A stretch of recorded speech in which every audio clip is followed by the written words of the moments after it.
Hello, everybody, and welcome to another session of Liberty's Bulwark, episode 10. This is a Pathfinder 2 adventure with blades and blasters, and so glad that you're with us. Today, I'm just going to go ahead and introduce our players, starting with Sim. If you'll tell us who you are, who you're playing, and what they do. Yeah, I'm Sim, and I play a half-orc, half-human. And now he's having fun killing things and fighting things that are going to kill him. All right. Bees. Hey, I'm the Bees. I'm playing Milo Epley. He's a young cleric of Sarenrae. He loves to be finely dressed. Right now, he's in a sticky situation. Sounds like the beginning of a sitcom. Wanderer. Hi, I'm Wanderer, and I've actually got more than one character at the moment, long story. But I'm mainly playing Coravel. He is a half sea elf druid who has an animal companion who's a snake. I don't know that will come into it, but I also have been playing the now captive Sabriel, the wizard who has many regrets about it. All right. And last but not least, Zypher. Hey, I'm Zypher. I play Rigzin, a human. I'm paladin by trade, but my friends call me a breath of fresh air, so that's what I am. And I am your friendly neighborhood GM, the prankster. And why don't we go ahead and get started with a nice recap, and we'll jump back into our combat, which we were right in the middle of. The Silver Ravens were getting ready to head out from Dedrir's place. However, the old man would not allow them to leave without a meal. The man went so far as to drag out the food, plates, drinks, etc., to have a picnic on the sands in front of his house. It was an awkward meal at first, with Rigzin and Madden sitting a bit off. However, things changed when the former Hell Knight Kurt sat there reading his book. The glimpse of the title specifically caught Rigzin's eye. The Axe of a Yomadai was emblazoned across the cover. Rigzin, with a start, stood up and engaged Kurt about what he was reading, which for all intents and purposes is the well-known holy text of any Yomadaian follower. However, surprisingly, Rigzin knew nothing of its existence or contents. Dedrir stood up while Rigzin was accosting Kurt and explained that the former Hell Knight was telling the truth, and that he was the one to lend the book to Kurt. What followed was an awkward moment as it was revealed and realized by others that the former paladin of Yomadai, Rigzin, didn't know much about the goddess herself. Dedrir was apt to point out that perhaps Rigzin had more in common with Kurt than he thought. He offered the book to Rigzin, who declined for the time being. But times of crisis lead for a little time to read. Rigzin made certain that Kurt could continue reading before the group set out for the cult to the west, and upon arriving found out that the cult was not in some forest encampment, but an old fort by the sea which had clearly seen better days. Things started out fairly promising, with the Madden leading Coravel and Nasha up the ledge stealthily that the fort sat upon.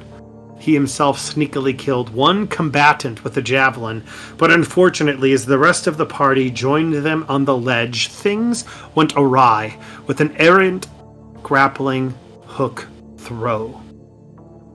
Guards heard them and moved in to attack, but the group went up and over the palisade, dispatching of a few more guards. But it was clear the hive had been stirred. The Ravens were fighting for their lives as guards, cultists, and devils converged upon them. And the lives of the prisoners beneath them were dependent upon their success.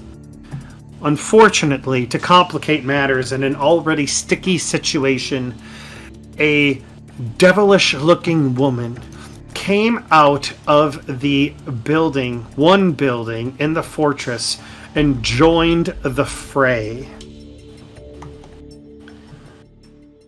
We can see our friends in the middle of this fight. Rigzin interposing himself between Milo and this imp who had just turned into a boar.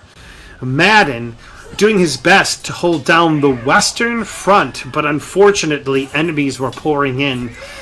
One seemingly fanatical cultist tried to get around his fellow by trying to jump onto the house only to fall to the ground below. And Corval holding off the eastern front with cultists and another guard with a crossbow right there. We can see all of them, the tension in their faces, the swords fighting is everything that is going on. And in that moment, you see Rigzin bring up his axe with a glint of steel. And in that flash across the screen, perhaps like a movie, we see Rigzin pulling out his sword and leading several other what appears to be resplendent people just like him in a new city, in a city that you have seen before, the city of Cantargo, the main city of Ravenel. Rigzin, I picture you going through the streets of Cantargo, and at this point in time, during its occupation by Cheliax, we can see the Cheliax flags being you can see them waving in the wind from the top, especially as your feet walk down the hard brick road. The smell of sea salt is in the air, and desperation from clearly a people that have been oppressed. The sounds of your footsteps against the stone reverberate off of the close buildings, filling the air. This place is effectively under martial law. And what is Rigzin doing? Rigzin is walking at the head of a column. The column is made of 6 other paladins, all dressed in shining steel plate mail, with almost tower-like shields in the left hand, long swords drawn in the right hand. Rigzin himself has a aquamarine cape that's tied around his neck, flowing behind him as there's like a headwind that's hitting him and his column. He clearly is the captain of this guard, and they're making their way through the Souk district, which is a semi-commercial, semi-residential district of Cantargo. He is looking about himself. There are people on the street, but everybody's eyes are lowered. Nobody dares to meet the gaze of him and his men. We are close. The usurpers are here in this district. We have their location. Yes, sir. You tell us and we will go in and apprehend them. For Yomadai. For Yomadai. And the rest of them agree in chorus. For Yomadai. So I imagine you're at the lead of this column are working your way up in the streets, and it's like almost like a perfectly timed raid. This small block, right? All of the paladins almost go to various doors, and they have their hands on the hilts of their sword, as they are all maybe having like one hand on a door without knocking or anything, and they're all looking at you, waiting for an order. Vanguard. And with that, Rigzin, using his shield, he basically bashes the door in almost off its hinges, breaking the lock. He enters what looks like a small one bedroom apartment, but it's almost a hovel. In the center of the room, there are 4 figures kind of cowering. A woman, a man, and 2 children. You, he points to the man. You are an usurper. You wish to break the peace. You wish to not follow justice and the law. You are coming with us. We've done nothing wrong. This is our city. You have come in and broken into our house. You have broken the peace. You and your men. And I imagine like Paladin just like comes and like poof, punches him across the face, and he starts bleeding, quiets him immediately, and starts kind of like frisking him. Sure enough, like reaches into a pocket and pulls out an envelope, and you can see the emblem of a silver raven across it. I do not break the peace. I keep it. And what do we have here? The Silver Ravens. The usurpers' gang. Those who wish to bring chaos into our fine city. And you make yourself associated with them. This is all the proof I need. The people of Kintargo were warned. They wish to bring freedom. They wish to bring freedom! And like, I imagine he's like, just like yanked out of this like, little 1-bedroom house, and he's just yelling at the top of his lungs as he goes throughout the street. Don't submit! Don't submit! They'll kill every last one of us if you submit! As long as you keep fighting! Then like a paladin just like punches him across the face, and he goes quiet. And there's a small family there, a woman and her 2 children, and she's kind of like trying to look over all of them. She's almost like some type of bird that's protecting her children, like with her wings kind of like around them. And she just looks at you with this steely gaze and doesn't say anything. Be warned, woman. If you want to see your children and your days to the end, you will follow the law. And with that, Rigzin kind of does a about turn and walks out of the room. And 3 more to apprehend. Before he can get out of the room, she just says, "You've already killed us."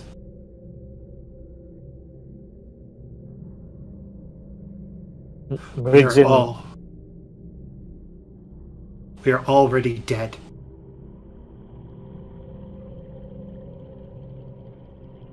Rigzin just kind of shrugs his shoulders with his back still turned to her,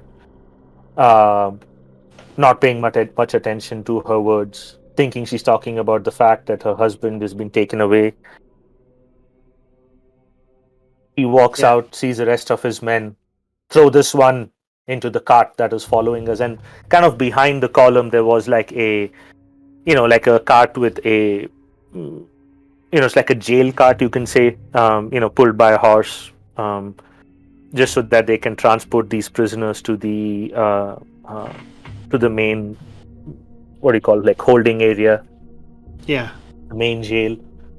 3 more to apprehend. The next one is a block down. It's a woman. Be careful. She is crafty. So your column makes its way down, and pretty much the same scene happens. The paladins fan out to various doors, and there's a cacophony of sounds. It's not just like one guy that's been apprehended. Like, this is a raid. That one guy was the most vocal earlier, but there was probably another 4 or 5 people that were caught up, and it's kind of the same thing. You yell on guard. The doors slam open. There's a lot of yelling and gnashing of teeth, and there is a woman who comes out with your people, and she stands before you with like her head held high. And similar to the other man that was taken, they have something in their hand, whether it be like a silver raven brooch. Yeah, it's a silver raven brooch that he has in her hand, that the paladin has in his hand, that he took off of this woman, and kind of like puts it out towards you. And she comes up, like just following the orders, and she just looks at you and says, "Is this your goddess? The Yomidai of honor and truth and justice? Crashing down the doors of innocent women and children to apprehend them and bring them to death? Who is it that you really serve?"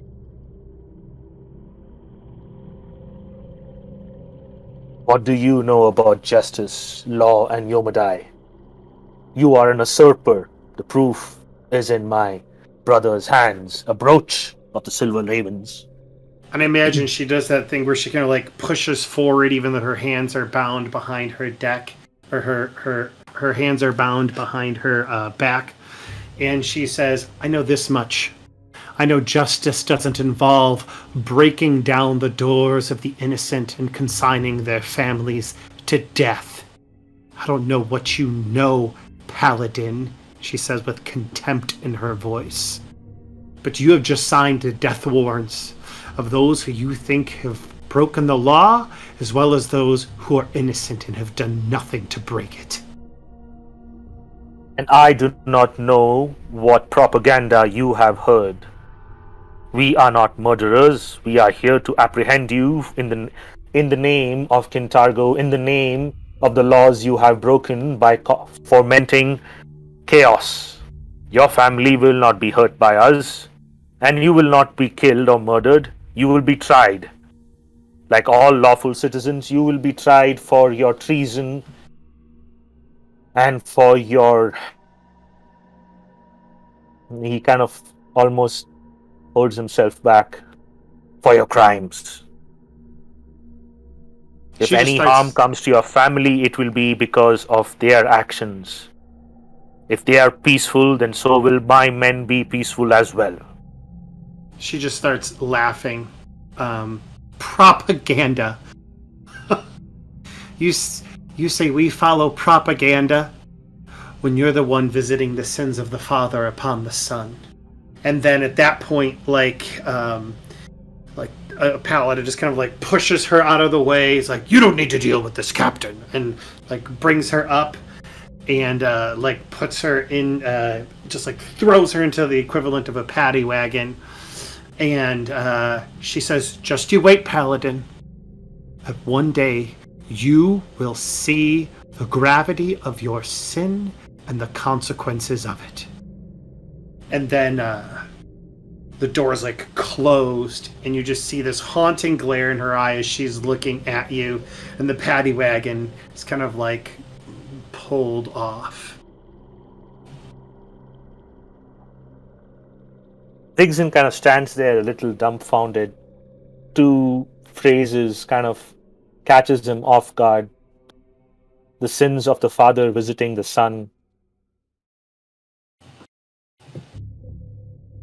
And her laughing at his words of them being brainwashed by propaganda, and her following words of Rigzin's sin coming back to him. The next two houses that they go raiding at, Rigzin lets his men lead them in, but he kind of stays behind the column. Something about the way the woman behaved and her words, it's like a sliver of ice that's kind of slipping down his spine slowly, almost scraping as it makes its way down. There's a coldness that is deep within that he cannot extinguish. Time He knows. passes. Oh, go ahead. No, that was it. He knows something is off. Yeah. Time passes, and you can. It's almost like the men's voices are muffled if this is a movie, and like you're kind of like in your own head thinking, and the next half an hour, 30 minutes goes by. These people are packed up. There's been several silver ravens that have been brought up and brought back to the jail, and still you find yourself thinking. Maybe you even eventually get a cup of tea to try and calm yourself down, the sliver of ice, but it sticks with you. An hour or two passes. Not a great amount of time, but you are sitting there still restless. What does Rigzin do? He sees in the jail his men walking around, head held high. But now there's a shift in his perspective. He can see the various jail cells full of people. And in that room, in that moment, he is seeing the juxtaposition of the two peoples. Everybody outside the cells, all in plate mail, all carrying tower shields, all carrying glistening swords, regalia. Everybody in the jail cells, tattered clothes, tattered footwear. The juxtaposition forces him to look at the people in the cell a little closer. He sees hollow, sunken eyes, rickety bones that's barely propping up the human that's standing, clothes that fit ill on these people. There seems to be a hunger, a malnourishment about them. And he just stares at them all, no one in particular, but all of them, taking it all in. He can't understand how can they be usurping when they barely can stand? How can they fight when they barely have the energy to live? He shakes his head. It's that sliver of ice is widening. It's widening by the moment, almost like a slow-moving glacier of ice that he feels he's soon going to be trapped underneath. He walks out of the jail into the sunlight. Before you walk out of the jail, a man who you have seen before, in armor you have seen before, comes to you. Familiar knight from these flashbacks, one that you have seen before, and clasps you on your shoulder.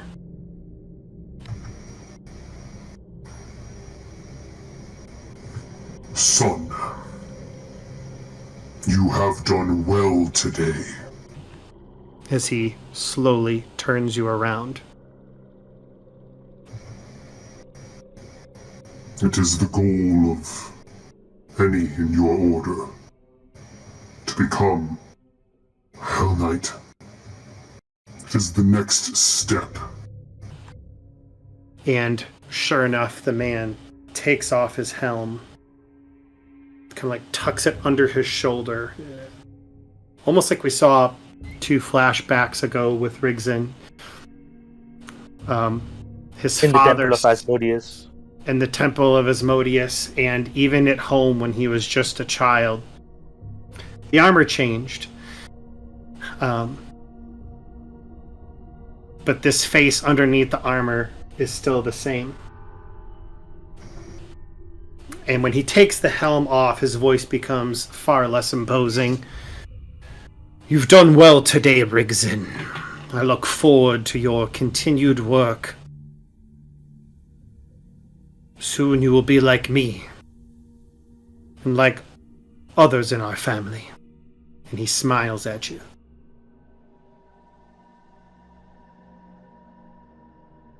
Rigzin does not look the man in the eyes, looking down onto the ground.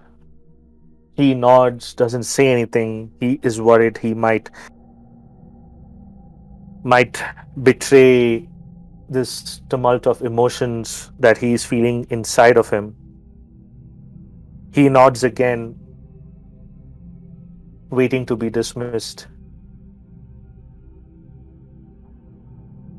Puts his helm back on. That is a good lad. Your obedience will win you not just glory and rank, but favor within the organization. Remember, strict obedience to order is what Yomadai calls all of us to. You are dismissed, boy. And Rigzin kind of repeats after him, almost like, it's one of those like Manchurian Candidate moments, like that brainwashing, strict obedience to order.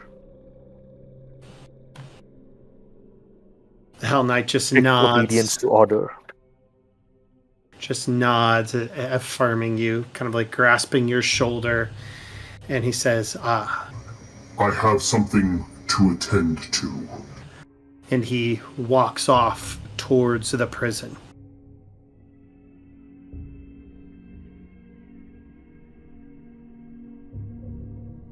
The glacier within Rigzin is now becoming an avalanche, an unstoppable tsunami of emotions that he just cannot seem to displace. He almost runs out of the jail and he starts wandering aimlessly through the streets of Kintargo. The sun starting to set in the west, and before long he finds himself back in the Souk district, back where the day began.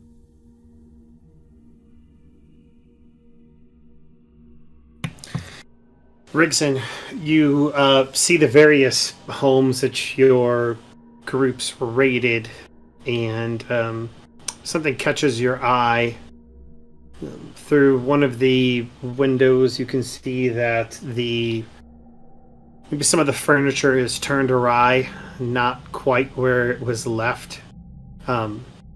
Raids tend to be like that, but this, you try not to break anything. This seems like there's something else going on. Rigzin sees that that's the first house that he raided today. He goes rushing up the stairs to the door. When he gets there, there is no door. He knew that he had not destroyed it, just broken the lock. He walks into the room. It's as if an unseen hand has punched him in his gut as he almost stumbles and gasps for air. In the center of the room. Now go ahead. The center of the room is the woman who's trying to guard her two children from earlier. Slain in a pool of her own blood. Dead. And off to the sides, in some of the other rooms, you can see the barest glint of a small hand that is not moving, that is just breached to the door.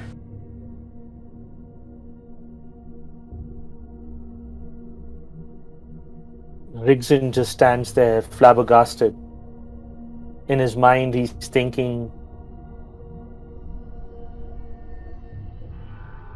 how can this be?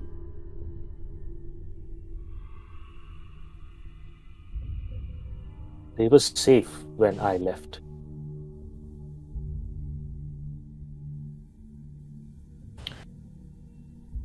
Rigzin is moved. from one building to the next, and it is one grisly scene after another, as it seems like all have been killed. Anybody who was even remotely connected to the Silver Ravens. And I imagine like your breath begins to kind of like catch up in your heart, and you're just like, okay, maybe it's not like this in this other one. And so he like goes to another one, and sure enough, like it's the same exact thing. People are dead, people are hurt, are killed. Goes to the next one, goes to the next one, and sure enough, like in that block, maybe like on a central post, you see a small like edict that has been put forward, and just a shiver runs up your spine. The avalanche completely coming out the bottoms of your feet, as any of those who were drawn up that particular day and were found to be in league with the Silver Ravens have been immediately sentenced to death. Rigzin's eyes probably open wide in horror and wonder, and wonder is a poor word, but just startled by this news. And sure enough, Rigzin, we go back to an image we saw at the very beginning of our campaign.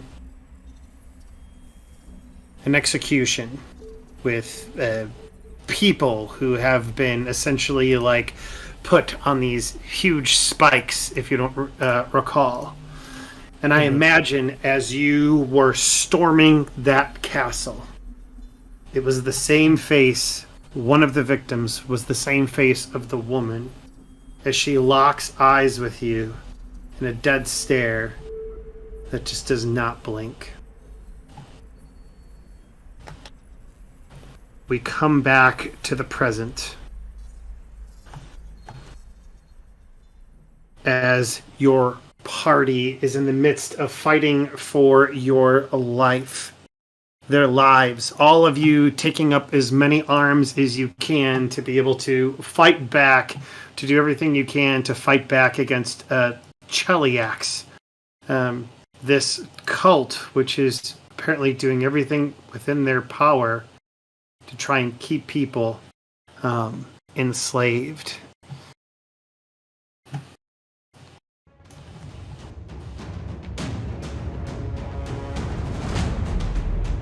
We see a woman that has just come out of the door, taking a step forward as she looks at all of you in turn. She motions and yells in a loud, booming voice that it's seemingly all of these cultists can hear. Forget the rest of them. Go for the one who we know has been working with the Bellflower Network. Kill the half-elf. And these creatures on the left do everything in their power to just like move this column of people that is in front of Madden, but Madden is doing his best to hold the line. Nonetheless, these things are obedient. They're going to try and move through Madden's square. Madden, that will give you an attack of opportunity against them. Go ahead and take it.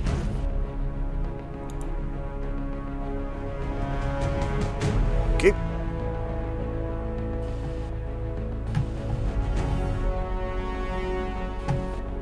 Yeah, that is absolutely a hit. So go ahead and roll. Oh wait, you have the wrong person targeted, but I'll fix that for you. Just go ahead and roll damage because it would hit against this creature based on their AC. So.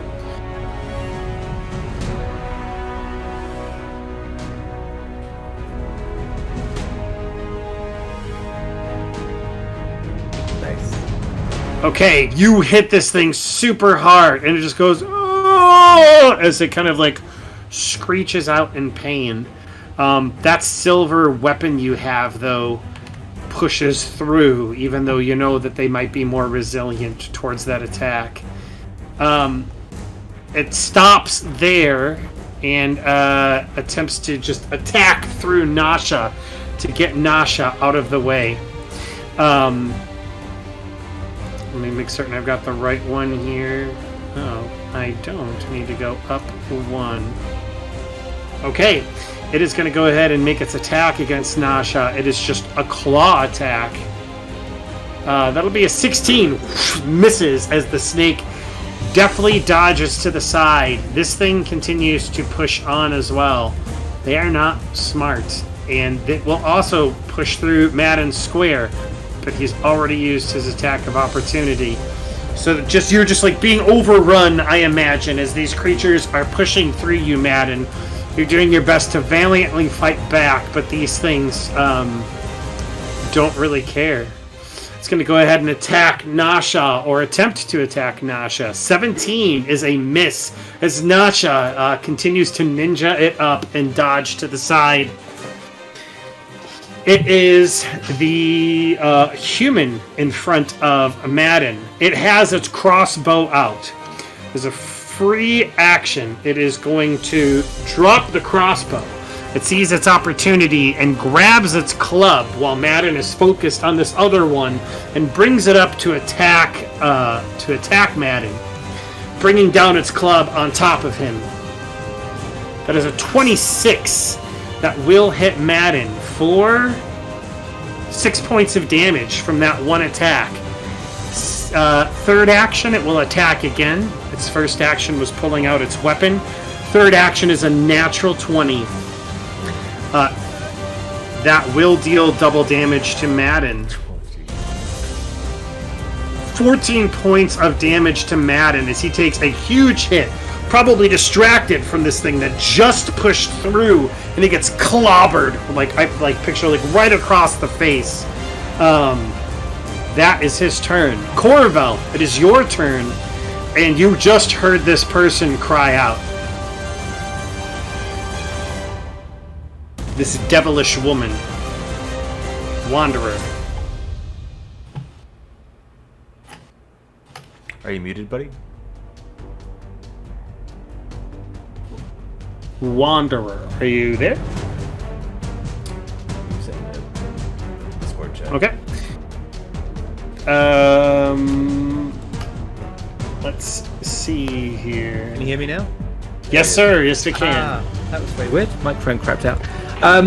So this is a weird moment for Corval because it's just a thing in the heat of battle. You know, someone calling out orders, but he's kind of felt until now that he was kind of accompanying these others on their on a quest that aligned with his, but was primarily theirs. And he felt like that he was not the main actor in this. So suddenly to be called out as the primary target of these people is surprising and chilling. So his detachment definitely shakes. He is going to turn around and draw his elven curved blade, and I guess that's one action. And then another action, he's going to attack the cultist next to him. Okay. So, I'm going to go ahead and target that for you. Go ahead and make your attack. Yeah, no worries. I always get that wrong. No worries. I've opened Fantasy Grounds across 2 monitors, but then I'm having trouble dragging them. Dice across. Oh, only a 16. Okay. Yep, that is... by 1, unfortunately. That is a miss. That is your first... that's your second action. You have 1 action left. Yeah, so I'm going to command Nashar. So, Nashar is going to attack the lemure that's down, sort of the south of her. She's been kind of weaving in a sort of hypnotic fashion to avoid their blows, but now she suddenly rears back and strikes one of these unnatural creatures. That will hit. It's okay. I know there. Which one are you? Which one is the shot aiming for? The one that's 2. injured. 2. Okay, so the one that's not injured. Got it. Yeah, I think so. All right, Nasha targets Lemur 2. That is a hit. Go ahead and roll an attack for me. All right, 10 points of damage. Now go ahead and try and make that free grapple attempt. That's with an athletics check. Athletics. Skills. Athletics. Here we go. Ooh, maybe. Well, it's against its athletics, so let's give it a try and let's see what happens. Anything can roll. I rolled a 10. That is a success. Hey! Nasha circles around, and with its last action, it can just squeeze for free for 12 points of damage, correct? Nice. That's what we decided was Yep. 12? Yep. Okay. Great. Okay, so then, yeah, this Lemur just, you hear it like, you get the impression that these things are not incredibly intelligent or apt. Nasha is getting it done. All right. This woman just steps out and she's like, ugh, idiots. By order of Asmodeus, Coravel, you have been a thorn in our side and our legitimate business, as she smiles. Not only that,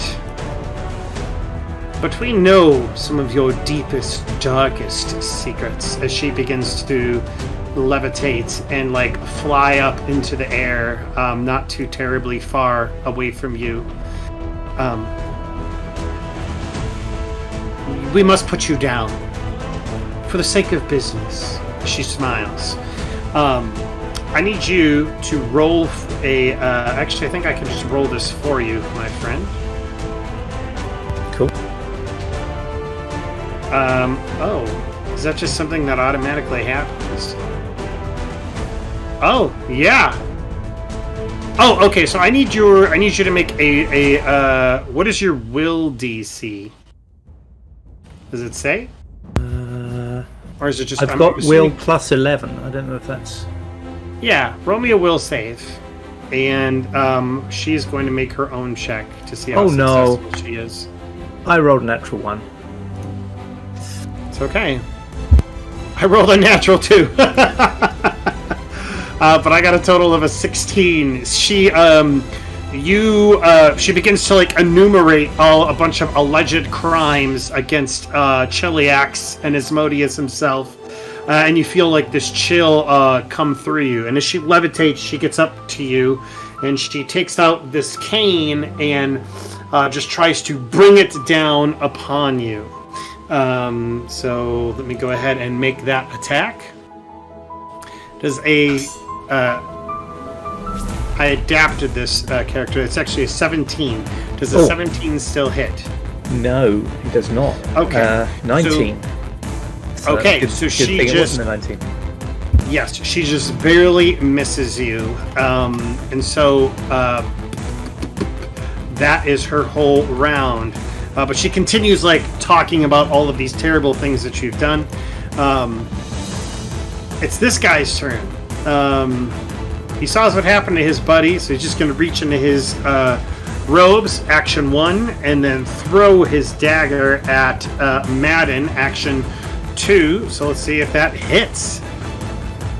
That's a 19. That is a hit against Madden for 6 points of damage. Oh my gosh, do you have DR right now, Madden? Yeah, I had 5 temporary hit points. Ah, okay. Well then, yeah, those temporary hit points absorb most of the blow. And they go ahead and reach for another dagger. That is pretty much their whole turn. This one is going to take its opportunity. Yes, ma'am! Almost frothing at the mouth, will strike out at Coraval with its dagger. That is a 10. That is just a miss. Attack number 2 at a -5. Unfortunately, that is a natural 20. That is a total of a 22 to hit. So that will hit for 15 points of damage to Coravel. I imagine what happens is you're like so distracted, he just kind of like jabs you in the side when you're not looking, just like frenzied, and you just like begin oozing and gushing blood. This guy starts smiling maniacally. So many attacks coming in that Coravel just isn't able to defend from them all, and that one just absolutely catches him unawares, and he takes a heavy blow. Okay, it's going to take a third attack at a -10 to hit. That is a net 0. That is a critical fail. Go ahead. Let me go ahead and roll that D100, and let's find out what happens. That is a 66. I thought I brought my table up, but I did not. Now I am. Oh, there it is. I did bring it up. I just didn't know where it was. Okay. He overstretches himself, and he actually gives you a free attack of opportunity. No, don't mind if I do. As this guy stumbled, so basically, Coravel's just been wounded, and that's the first he notices about this new attacker. So he wheels round and then immediately realizes he's got an opportunity.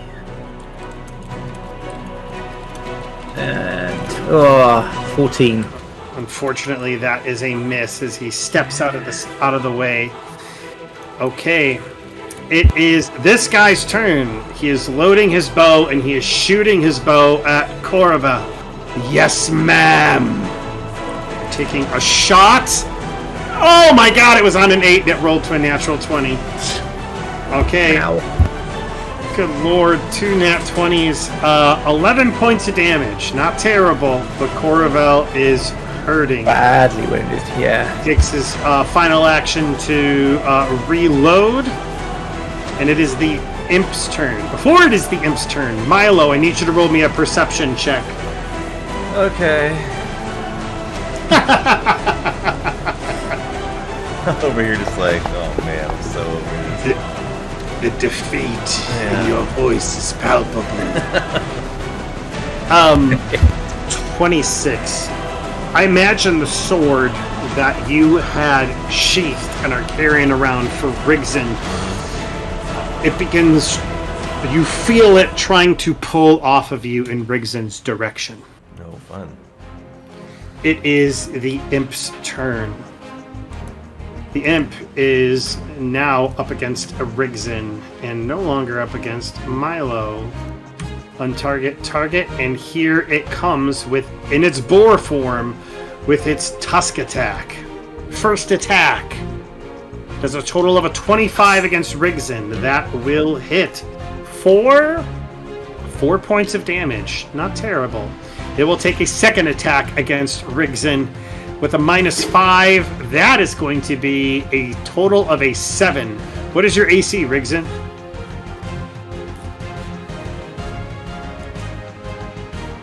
One minute. 18. Okay. 18, yes. Alright, that is a crit fail. And I already rolled in anticipation. It misses, and you kind of like deflect the blow in such a way that it causes it to go prone. I'm gonna go ahead, and because it is prone, it just fell on this little like gangplank. I'm gonna have it make a reflex save. And if it fails, it is going to fall off. I'm going to set the DC pretty high. Well, not super high, but it makes it. Its third action. See, first action, second action, third action will be to stand back up. That is its turn. Do you have the ability to do an attack of opportunity, Rigzin? Because that would invoke. No, not an attack of opportunity. Okay, I was thinking of Retributive Strike. My apologies. Yeah, it's not. Yeah, not yet. If somebody attacked Milo, it would be Retributive Strike. Got you. My apologies then. That is its turn. Also, something else happens with it. You see, Rigzin, as you're looking at this imp, that it, some of the wounds that you saw on it are actually healing before your eyes. Okay, it is, we'll call him cultist number 1. Action 1, pulls out a dagger. Action 2, throws it at Coraval. Good lord, I am rolling high. 21, that is a hit, Coraval, for 6 points of damage. That's enough. Yeah, the dagger thunks into Coravel's back, and he's been trying to spin every way to try and defend himself against attacks from multiple angles, including the archers and everything. And he turns away at the wrong moment, and this dagger just hits him straight between the shoulder blades, and he falls down onto his knees and then pitches forward onto his face, unmoving. Okay. Did I do good, miss? Did I do good? You did very good. I'm glad that this one is dispatched. Alright, so we'll get into death and dying rules here in a moment, but essentially, Coravel, your turn moves to just before that player in combat. So I'm gonna change your initiative to 18 to reflect that. And it is pulls out his dagger as another action. Madden, you are up. What you gonna do? Hang on, I gotta yell at my dog. Just came up and swiped something off the desk. Alright, so Madden's not liking this whole people on both sides of him. He's not liking the things that crawled past him, trying to double team Nasha there. He's not liking getting clubbed in the back. So he's gonna I think he's gonna do his first swing here on. He realized now he's fighting on both sides, so he's gonna do his first swing at the creature that barged through him.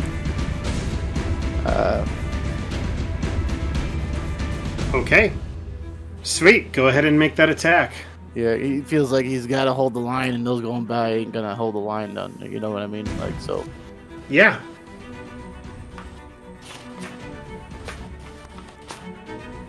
So it should be target.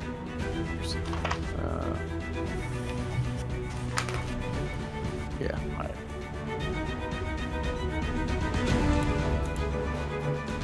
There it is. That will hit.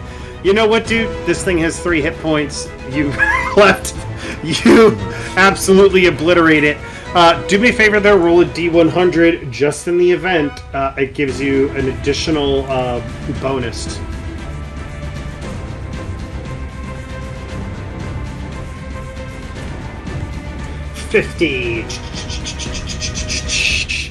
Okay, so you kill this thing and you essentially knock its body off onto the ground below. That is... Yes, okay, so that is your first action. Yep, and the second way he's going to turn around after slicing through the one in mid. As he continues swinging around, he's just going to turn with it swinging, carrying momentum over. Okay.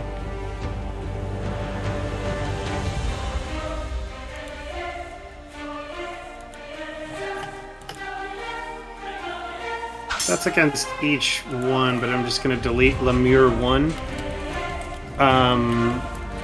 Which... I'm going to let them both target, I guess. I don't know. Yeah. Okay, so it says... Multi-attack. Yeah. So, I hate to do this. Go ahead and re-roll that one for me, just because I don't know which one to take. Oh no, that's all good. I didn't... Is it... There we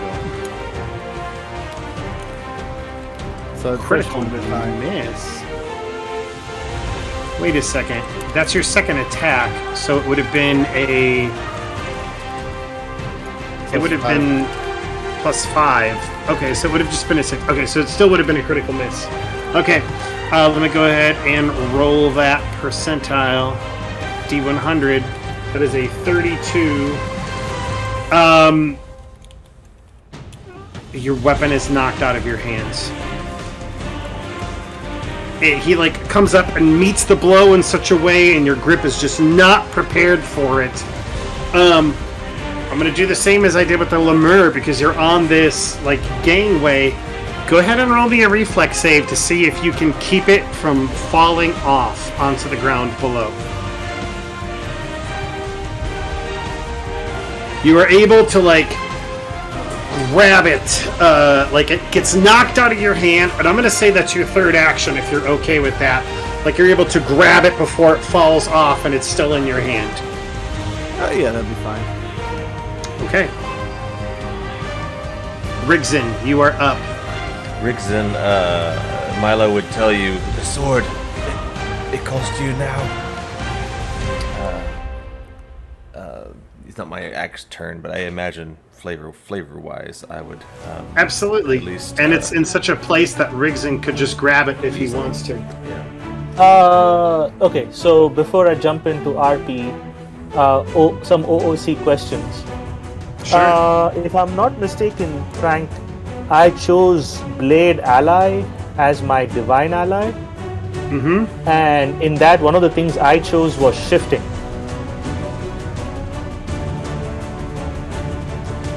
You'll have to remind me what shifting does again. My apologies. If I'm not mistaken, shifting is basically shifts the weapon in your hand. So, for based on RP's sake, would you say that basically the great axe that I'm carrying just shifts into this blade that's been following me ever since I left Akasazi? Yeah, I'll allow that. So what I need to hear though from you is how does Rigzin come to terms? How does he? What's his thought process? You know? Yeah. So I'll RP that. I just want to make sure that Sure. Rules wise that was fine. Yes, that's fine.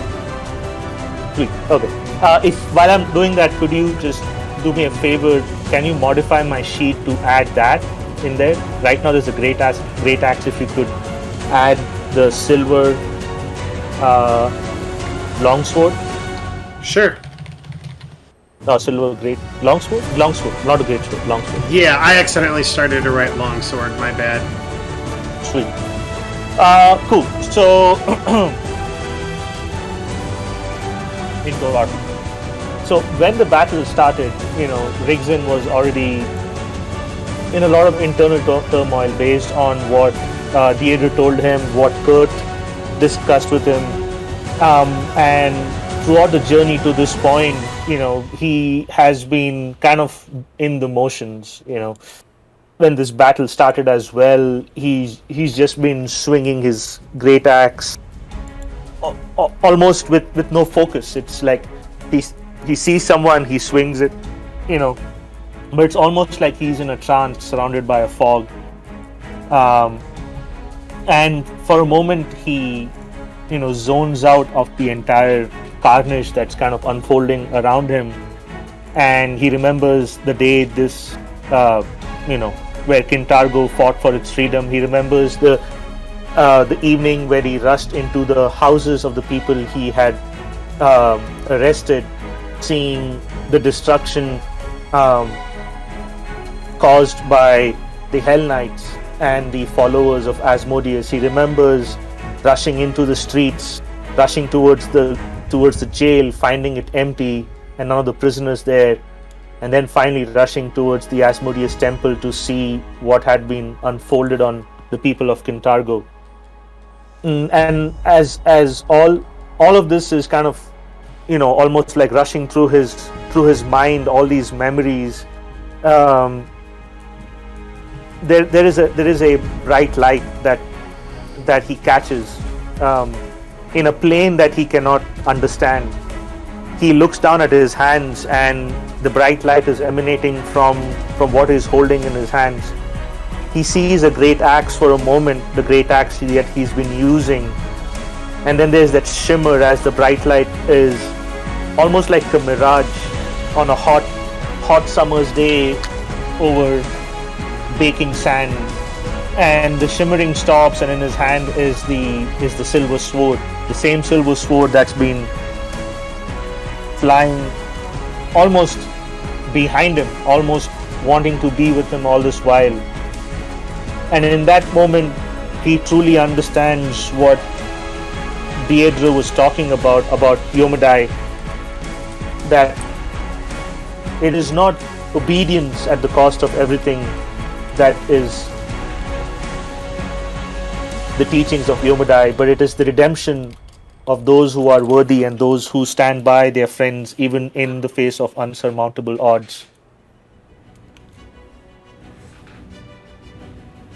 And he kind of takes the sword in his hand and he turns to this imp that has been harassing him and his friend. For the true Yomadai, for the true follower, for the truth, and for the redemption of those who have lost their way. And he raises his sword to attack. I have a question. Is an imp a fiend? Yes. Alright. Cool. So, here goes. This is my first attack with the silver longsword. Before you do that, roll me a d20, please.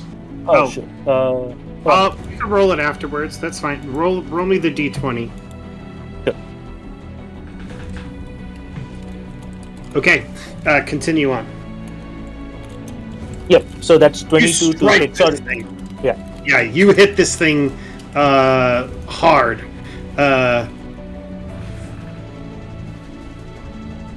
12 points of damage. Now it says partially resisted, but that is not the case because you have a silver fucking long sword. And so this thing, you like cut through it and you see where the silver goes. So actually a couple things happen. As you give this, as you have this realization, as you bring out this silver longsword, and on top of that, as you bring it up, it glows for just a moment, just like a golden. And Milo, I imagine that you see it as this realization in your heart and soul happens, and you bring it down, and that will actually kill this thing in one hit. Describe your kill.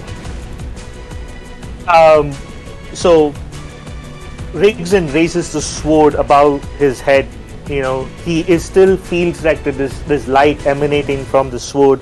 He's not sure if he's imagining it or if it's real, but he knows that in this moment is his path back to redemption, his path back to finding the true God that he was told about, his path back to finding his faith and his spirituality. And he brings this sword kind of right through the center of the imp, cleaving it in half, and he roars just one single word that is enough for everyone around him, all the combatants around him, to hear him screaming Yomadai. Okay. You hear the lawyer, her eyes grow for a moment, and she is shocked, and she just says, "Target the paladin! Target the paladin!" Okay, Milo. It is. Oh no, Rigzin. You still have 2 actions. Yeah. You have one action. Yeah, 1 action left. I'm gonna say 1 action from the sword turning, 2nd action from your strike. You have 1 action left. He is going to make his way to Corovel. Okay, makes your way to Corovel. All right, Milo. What do you want to do, buddy? I want to throw the rules in the garbage can and have more than 3 actions. I'll tell you what. Let's start with this. Roll me a d20. It's a straight up d20. A straight up d20. Lower is better in this case. Oh, well. You begin in the core of your being, almost like in your mind's eye. You see a little flame erupt in the center of your being. And as you look down at your fingers, you can see that they are glowing. That's cool. You feel like you are surging with the power of Saren Ray like you've never before. Yeah, I mean, yeah, character-wise, Milo is super desperate. I had imagined him, although he didn't have enough actions to do it, just dropping down to his knees for that last prayer of healing for everyone all around him, even the bad guys. At this point, he wants to do the same thing. If that's what he wants to do, he should do it. Yeah. Shall I target everyone again? At least just target my allies. Oh, poor Corbell. If I bring him up, he's just gonna get knocked down again. Like, all my allies are within 30 feet of me, that according to the rule of my divine font. So I will roll that heal. It's 2d10. Again, do not target your enemies. Just target your allies. Again, desperate prayer. I imagine him on his knees, just glowing with Saren Ray's light, and the darkness here, just pure sunlight. What does he say? The only thing he can say is to scream for the sun and the fury, which is that famous battle cry for Sarenites. Says the battle cry calls upon the light of Saren Ray and her righteous anger at the unrepentant evil. So, I have been, from the very beginning of this campaign, been keeping track of what I've been calling faith points, for lack of a better way of putting it, based on the actions of characters. Because there's some really interesting rules for divine intercession in the Lost Woman's Gods and Magic book. So I'd like to read for a moment out of this book, and then I'm going to describe what happens. A minor boon that Saren Ray can give. Your healing hands are blessed with a warm flame.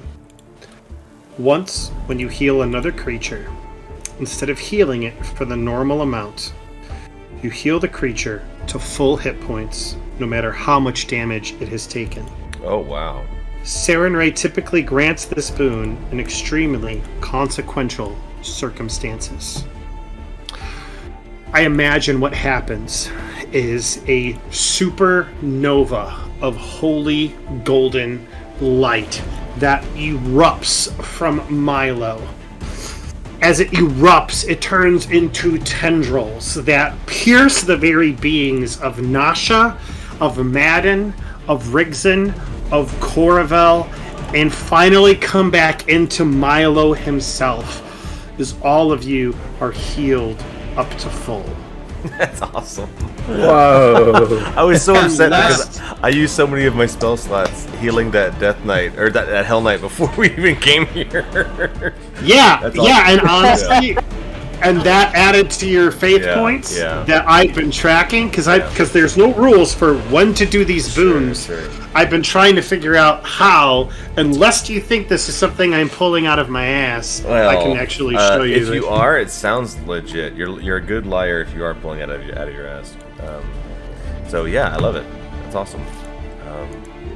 Yeah, I imagine Milo was just down on his knees, like tears streaming down his face as Coravel went down. He just couldn't imagine this happening again, and he just screams out, for the sun and the fury.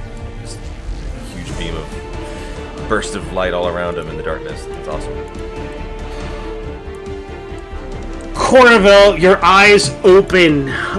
You take a big, huge, deep breath in as you look.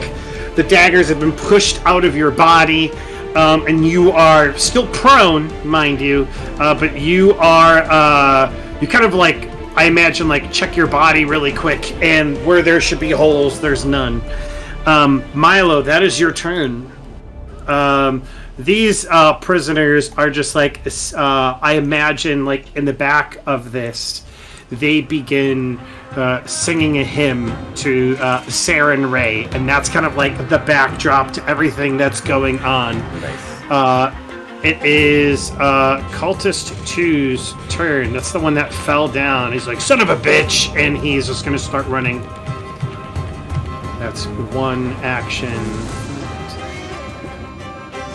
Second action. I'm just going to say it's going to take him a bit to climb up.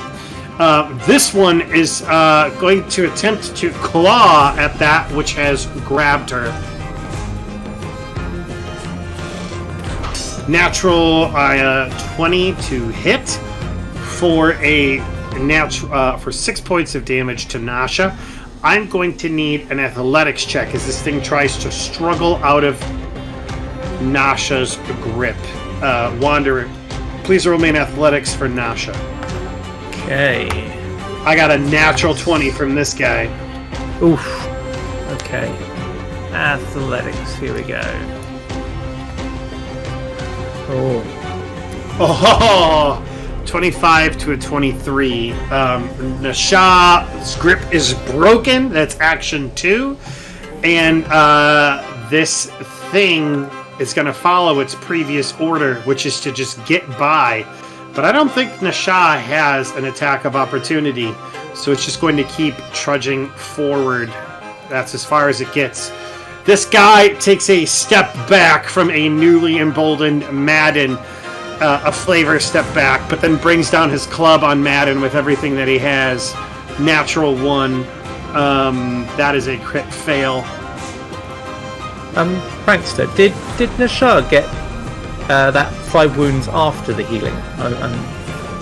It did. Oh, okay, cool. Yes, Nasha got the 5 wounds. It was from the Lemur just now. Just that wounds then. Okay, cool. 21. He, Madden. I don't know if it's the surge of energy or whatever, but you bring up your sword just in time to knock the club out of his hand as he brings it down on his first attack. I'm going to give him the same ability to try and catch it for his second action. That will succeed. That's his whole second action. Almost loses his balance, but holds on to it. And his third action is going to try and bring it down on a third attack. That is at a -5, though. Not the natural 21. Or not natural, but the total of 21. So that'll actually be 16. Does a 16 hit Madden? Let me see what his the rage drops my AC to. Give me 1 second. Sure. I think your AC is currently 19. Correct me if I'm wrong. Yep, 19. Okay. So yeah, you block this thing from coming down. This woman is like, no. And she is going to float on over to Milo and attempt to attack him. She'll be like, we know your crimes. How you hid in cowardice in the middle of your city being oppressed. Her eyes are glowing as she's saying that. I don't think he is here, though, so I'm just going to go ahead and roll. I tell you what, who wants to be the one to roll a d20 for Milo while he's gone? I'll let one of you guys do it. Sim, go on. You're not taking my d20. Go on then, I'll give it a go then. Alright. 13.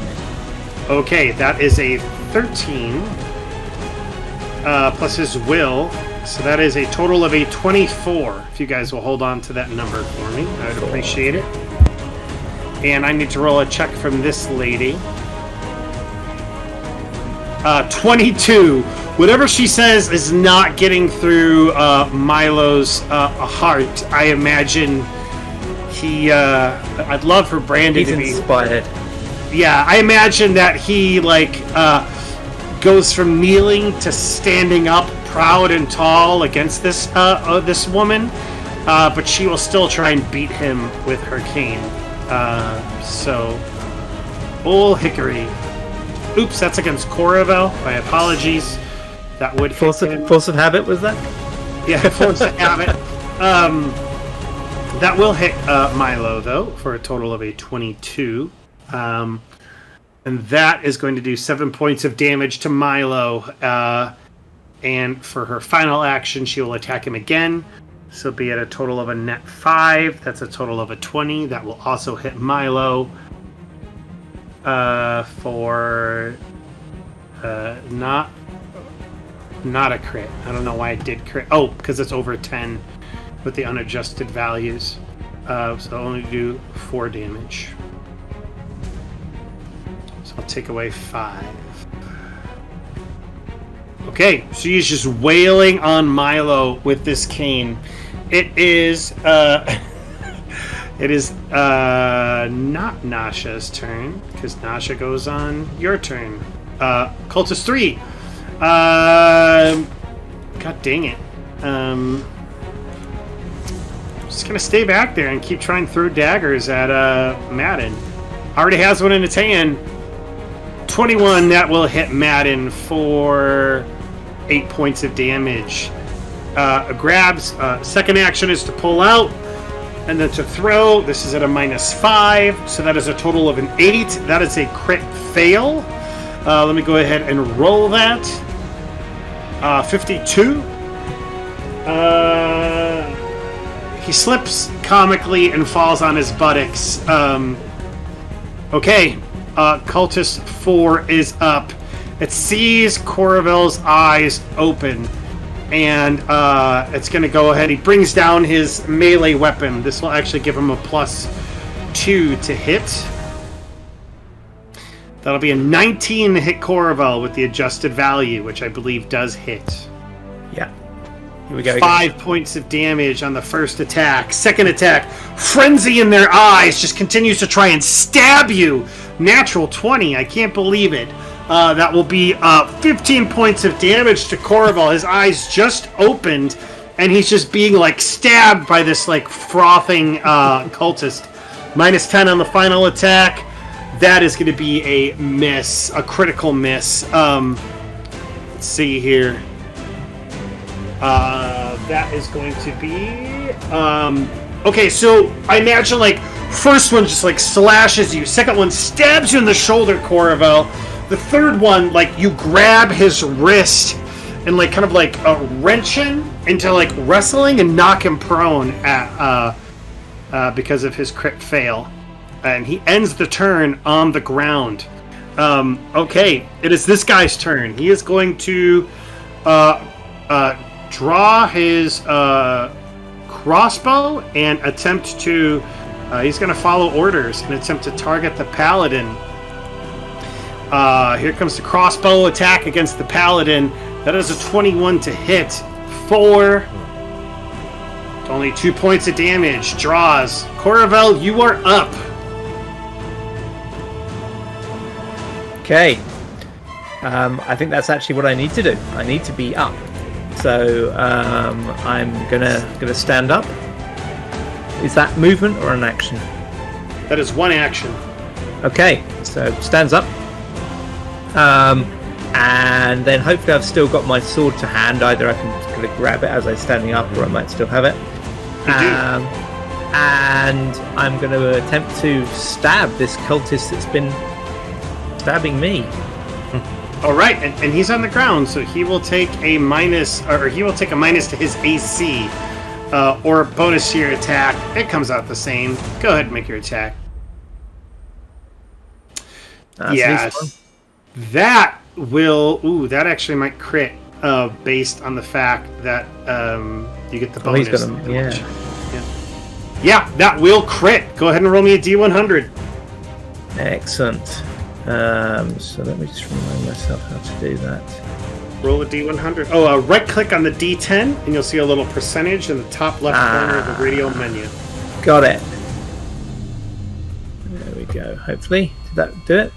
No? It didn't make it. I see it was an 80. What did you get? Did you see it or no? 87. Oh, 89, sorry. Oh, it did make it in there. It just was delayed. It's 89. delayed. Okay, higher the better. 3 times damage and knock weapon out of the player's hand. Oh, weapon nice. hand injured. -2 to all attacks. Go ahead and roll damage, and then roll damage again. I guess. Oh, it didn't. Oh, you know what? Go ahead and just roll that 2 more times for me. Okay. And it should all equal out. And Okay, so yeah, you cut this guy good when he's on the ground. You have 1 action left. yep, I'm going to command Nashar, who is Got going to it. move across behind this one here and attack it. Okay, go for it. Okay, let's go down here. It is targeting already. And whoops, not pick up the entire character sheet. Let's try that. Oh yes. That will hit and crit. Go ahead and roll me damage. Okay. Oh, snake eyes. But that is enough to kill it. Hey! Snake eyes, lunges appropriate. for its neck, tears it out, and it falls down to the ground dead. And the Shah looks at you with a look of, "Can I eat this?" No. Not yet. Not yet. We'll give you a gutsake. All right, Nasha, I believe, has 1 action left. Nashar will move across next to Milo, and if possible, past to there. Okay, comes to back up his owner. All right, we're Yeah. going to call him cultist number 1. He is going to kind of interpose himself on the corner of this rickety area.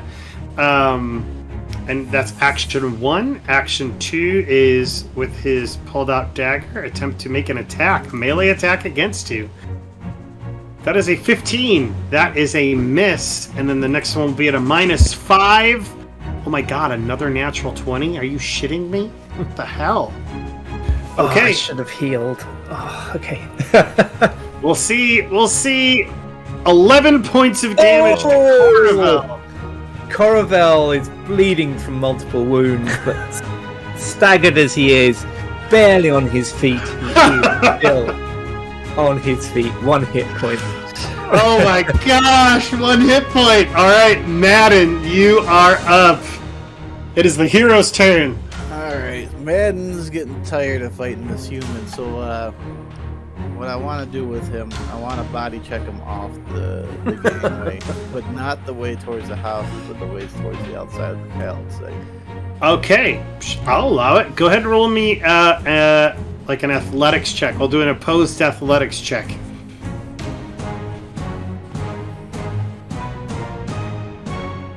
Fuck. 19 against 9. That would be a crit success, so I will allow it. Suplex. Madden, describe like what you're doing to this guy. So after getting hit with the flying dagger, Madden is getting irritated at the guy standing behind him, just fell on his butt, and seeing an opportunity to hit him. Madden needs to remove the human from in front of him. So what he does is he feints an attack, and as the guy comes up to block it, he just shoulders him into the side, and as he gets to the side, he lifts his legs up and watches him fall over. Okay, and so he lifts him up and he falls over, and you just hear as he crashes into the ground below. I'm gonna because that's a crit. I'm gonna say that that's a double falling damage. So I think it's 1. Let's see. I think I said it was 15 feet up. So that would be 2d6, so 4d6 points of damage to this guy. Okay, 16 points as his he lands on his head and cracks his neck and just dies. Nice. Okay. 1 out of your way, Madden. Alright, and the second turn will be to move into position, Okay. and then his third will be to smash him. This guy is prone, so he will get a It's a -2 or a -4. I think he's flat-footed, so a -2. Or +2 to your attack. We'll just make it easier. Well, that was fair. Well, yours it says you did attack 3. And this is Multi-attack. your first attack, so that would be a total of an 18 with the +2. Yeah. That will hit. I was looking at the bottom one for some reason. I'm not sure why I keep good. rolling multi-attacks. You're fine. You're good. All right. That's right. You got it, GM.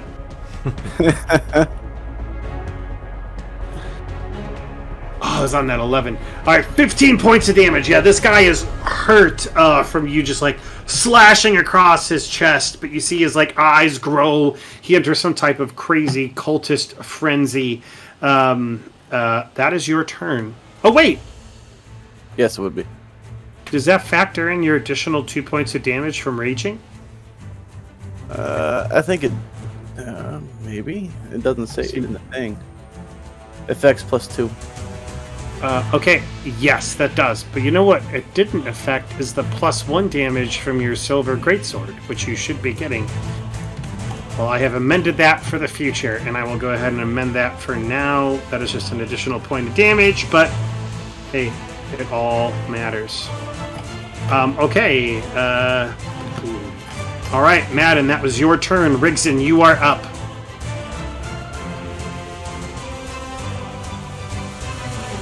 Cypher, you're muted. Zypher. Cool. So first action, resurging with power and feeling the light of Yomadai kind of shine through him. He is kind of going to touch Corwell on his shoulder and do lay on hands. Okay. That gives him 6 hit points Nice. and a +2 status bonus to AC for 1 round. Oh, wow. Hey, that's very useful. Thank you. Then Rigzin is going to target the cultist right in front of them, the healthy one. How many hit points was that, by the way? Sorry? 6. You should have 6 hit Six. points. Great, thank you. That would actually be 12, because I believe it's heightened because you're a higher level now. Your focus spells should grow with you, from what I recall from the rules, so it doubles at level 3. So it would be 12 hit points. Great. Am I able to do that? Change that? I can do it if you can't. Thank no you. worries, my guy. Okay, that And was then one Rigzin- action. Yeah. Second action, Rigzin is going to point his silver sword at the cultist and just scream, "Prepare to be redeemed!" The hard way. Okay. That was me getting my ass redeemed. All right. That is not a crit fail. That is just a miss. I You have one I action let left. you heal. Be humble, all right? And that is the second. Attack 2. That is also a miss. So the cultist dodges out of the way from both attacks, and the cultist looks at you and he just says a familiar thing that you've heard 1,000 times. What was once his will be his again. A familiar chant from Asmodeus. Milo, you are up. So Milo, you weren't here for when this happened, but this lady came over and tried to accost you with all these things that you did. How you were weak and cowarding during the occupation of Cantargo. And you succeeded on your will save. So how I played it was you were on your knees praying or whatever, and you just get up chin held high and are looking straight at her. Nice. Yeah, I'm looking right at her, and cast a little light right into this lady. I don't have one heal left, so I'm holding on to it for now. Yeah, and so I the bit of grit Also, I think seeing Rigzin cast a healing spell on Corovel also gives Milo a big boost to his. He's smiling again, but he looks right at this lady and he says, and just kind of rolling his hands together, it says, and points right at her, says, "For the sun and the fury," and he throws the divine lance at her and hopes for the best. I hope this hits. Oh! I love the way it did it. Yeah. That was just slow motion. Baby! That was so funny. Oh, that is awesome. Okay, cool. Roll me D100. That was awesome. That is kick-ass. The slow motion. Yeah, like after that whole thing, that's just perfect. Yeah. Alright, 54. Okay. Target gets knocked prone. So here's what's going to happen. First, I need you to roll me damage. Sure. And it does 2d4 plus 4 good. That's. Oh, maybe it's 4d4 because it's a crit. Yeah. Okay, cool. So we'll do 44 plus 8 and an additional 4 points of damage on top of that I need to add. So as you strike this woman, like your divine lance, like all that like glowing, crackling energy in your hand, just like I see it like all move into your fist, and as it glows brighter, and you like throw it, and like that, all that energy leaves in this one bolt as it just hits her in the chest, and it's just like a movie. Just you see her whole body just like get kicked back, her feet and hands outstretched in front of her from the impact of the blow, as it just like drives her into the ground, and she becomes prone as a result. And she's just like sitting there with like little cuckoo birds going around her head for comedic purposes. Sure. You have one action left, correct? I do. Gosh, I'm going to. I'm gonna cast Shield on myself. That's what I do to get a +1 to my AC. Okay. Now that I have this moment to breathe. I think. I'll figure that out. Sure. I don't know why I took these guys off, but this is like really inspirational fighting music right now. Yeah. These guys are still sitting there, chanting. I think I said that they were like singing a hymn or something. That's still kind of like the backdrop of everything. As this guy rushes in.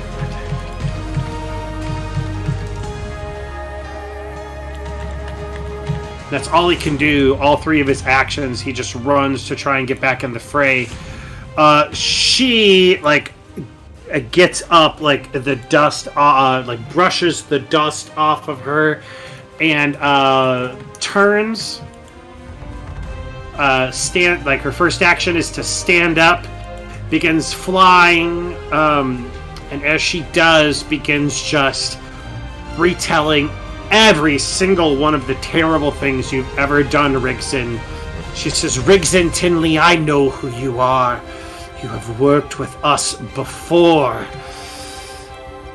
Do you know the amount of innocents that have died because of you?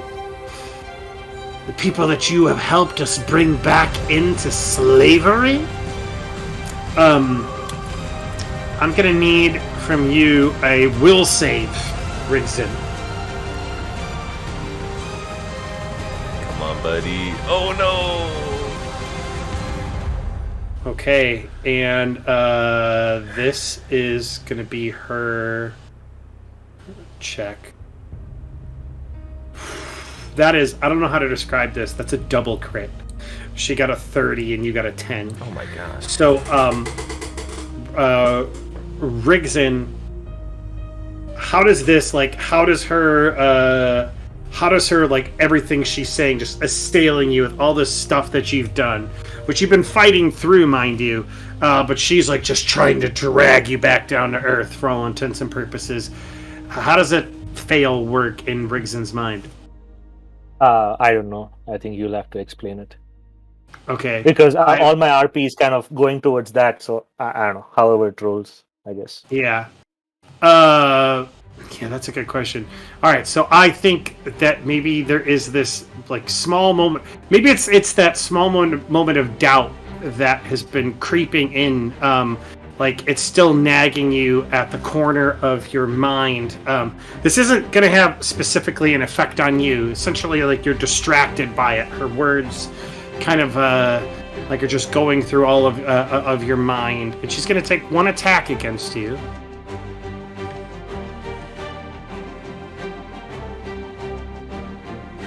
Okay, so that's going to be a hit, and that will be a critical. And she actually gets what's called precision damage because of the success of that. So let me go ahead and maybe this will roll it. Okay, I just accidentally did something twice. So an additional 10 points of damage on top of that Rigzin. She takes that small moment where perhaps you are distracted from this doubt and just like wallops you right upside the head with this cane.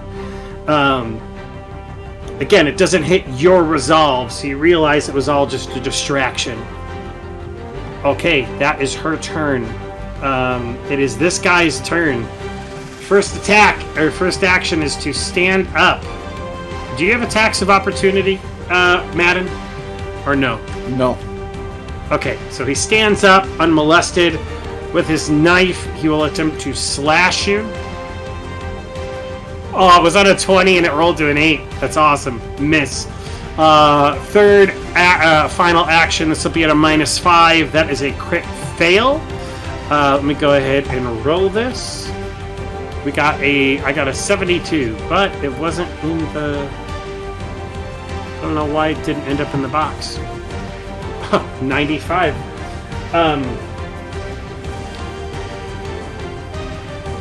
Okay, you get an attack of opportunity on this guy, Madden. That is the... and he drops his weapon.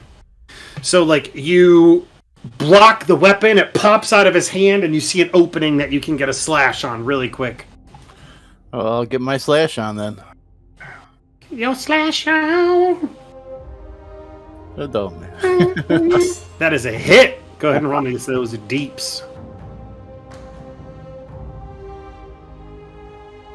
Nonetheless, that is enough damage. Describe your kill. So as he sees his opening from the cultist swinging on him, and he kind of just sees it for a glance, catching him kind of off guard a little bit, off footing, and he does a quick swing, not expecting to do much with it, just enough to maybe do a little more damage. And then as he sees it cuts deep, and then he continues to push. You know, puts his other hand against the back of the blade and push upward with it. Continue to slice him.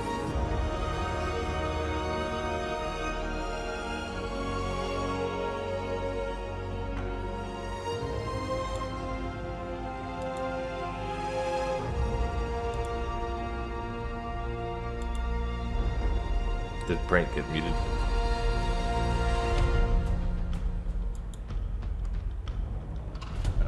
Yes, I did. I muted myself. My bad, guys. So yeah, you kick him off your blade. He falls to the ground below when it comes to this guy who is prone. He is going to stand up and continue his assault at Coravel. To get to the paladin, I have to get through you!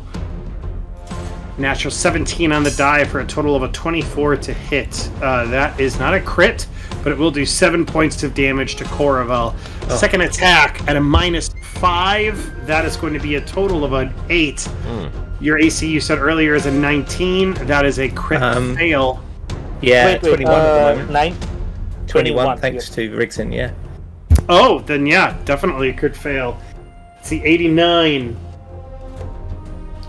Okay, his dagger is knocked out of his hand, and he has a -2 to all of his attacks for the rest of his probably very short life. With his final action, he will reach and pick up his dagger. All right. It is this guy. He's going to continue. He's going to take a shot against Rigzin because it was already loaded at the beginning of the round. It misses. Second action, reload. Third action, fire. -5 to hit. That is a 7. That is a crit fail. 61.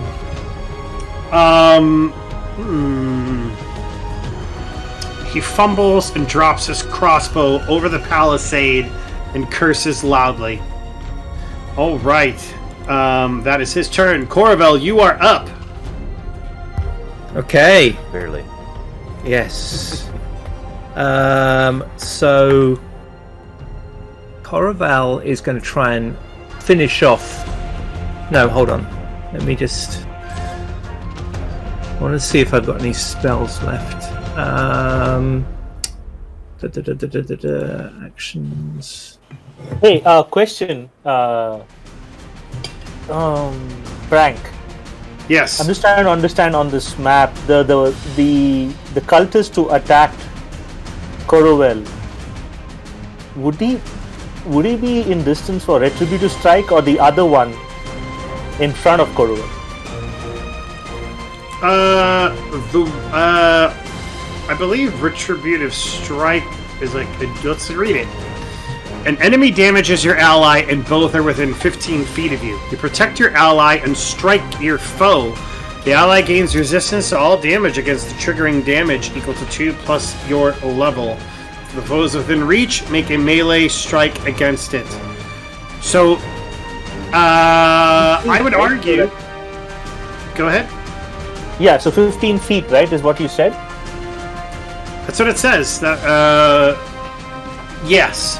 And I think the reason that it's worded that way is in the event that you're up against a larger foe, right? So you would not be able to hit the one that is to the top right of Coravel. But Retributive Strike could definitely be used on the one that is north of Coravel. Okay, cool. Nice. Okay. And it is Coravel's turn. I was just looking at the acidic burst, but it's going to hit. It's going to hit my allies too, so I'm going to leave that. So I'm just going to use my Elven Curve Blade again, trying to finish off the one that's injured. Okay, focusing on the one that's injured. That is a miss. His frenzy has him dodge out of the way. Yeah, I think I'm gonna take my shield out, actually. I'll take my shield off my back as a second action. Okay. I guess I can't take it out and raise it all as one action, can I? So I'm just going to take it out. But you can take your third action to raise your shield, and it will increase your AC. And if they hit you, damage will be distributed between your shield and you. Okay, yeah, let's do that. Let's do that with my third action. Okay. You pull out your shield. Alright, so that means Nasha, because that is your third action, will not look to go. Yep. Okay. Alright, Cultist 1 is going to attack the Druid. Needs to get him out of the way. They see him as a threat. Here comes the attack on Coravel. That will trigger Retributive Strike if you would like to use it. Yes, so I think you should roll the first attack, and then I will roll Retributive Strike. Oh, it has to hit your ally for you to be able to do it. Okay. Yeah. It does not hit, but that will trigger a crit fail. Just a bad miss. Alright. Second attack. It was on a 20 and it rolled. That is going to be actually a natural 10. That will also be a crit fail. 6. Another just a bad miss. What does he know? He's a frenzy, and he's actually going to enter... His final action will be to enter into his cultish frenzy. Alright, Madden, you are up. Alright, seeing another robed guy, and then Madden's going to move to engage him. So his first action will be to approach. Then we'll go ahead. All right, first action move. And then we'll go ahead and attack. All right, go ahead and make that attack. I went ahead and targeted for you. Gotcha. Oh, I was on that 20. Lame. That is a crit miss. All right, I'm going to go ahead and roll a D100, and we'll find out what terrible thing happens. 50. You are knocked prone for a moment, Madden. Is like you get in, and he just like pushes you on the ground, and you fall. So your second action can be to stand up if you'd like. That'd be my third action. Yeah, I'll stand up. Okay. Thank you. My apologies. Rigzin, you are up. Okay. Attacking the cultists to the north of Corridor. First attack. That will absolutely hit. Go ahead and roll me damage. 9 points of damage to the cultist. Okay. You have 2 actions left. Yes. So second action would be second attack. That will barely miss. You have 1 action left. How many times can you do lay on hands? What is the... I believe you get lay on hands once per combat. Once per combat, right? Okay, cool. That's it. That That's sounds my... about right. Cool, Okay. that's my turn. Okay. Cool. All right, that is your turn, Rigzin. And it is Milo's turn. Milo is worried about Corivel going down again. As much as he wants to take down this evil lady. But I also can't reach Corivel. So Milo will need to summon the power within him to use his meta magic extend feat. And he will cast protection from evil onto Corivel. I can find the right button to click. Thank you. I think All right. it says in the description of the spell that, you know, if you protect against evil, it gains the good alignment. So I'm not. I hope that mechanically I did it right. I clicked on the evil button. So You did. Good job. So I hope that works. If not, we can do it manually. His AC is like off the rails at this point. Yeah, with these guys. Corivel. he's got like no hit points, but hard to hit. 20, and then he's at 22 from his shield. And then Rigzin, how long does his lay on hands thing last? Did we figure that out? Oh, it might just be 1 round. I don't know. Yeah, for 1 round. Okay, so right now it's you're sitting at 22 AC, which is pretty great. Nice. All right, Milo. Anything else? That's all 3 actions. All right. They will continue their singing of praises of Starenray and Iomadai. And it is the cultist, too. He is going to enter a frenzy. That's action 1. That essentially has the same bonuses as rage. Almost. Takes a -2 status penalty to his AC. Gets a +1 to hit and 2 extra damage if he hits. Focused on Madden. +1 to hit. That is going to hit for a 22. +2 to damage. That's going to be another 2 points of damage to Madden. 18. Alright, here comes his second attack. This will be at a cumulative -4. That is a crit fail. Let's go ahead and roll the D100 and consult the table. Just a bad miss. And that will be its whole 1 action, a frenzy, 2 attacks. That is its turn. It is the lawyer's turn. It is going to continue to kind of try and distract Rigzin with its words, just trying to get under his skin to open up an opportunity to attack. Romeo will save Rigzin.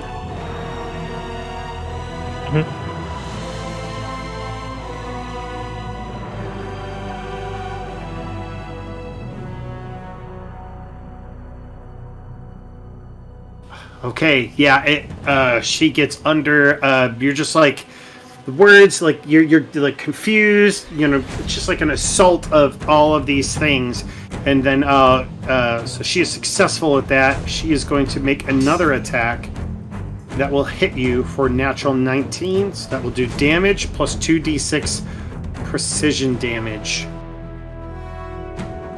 That is an additional 6 points of damage. I don't know why it didn't. The heck, man.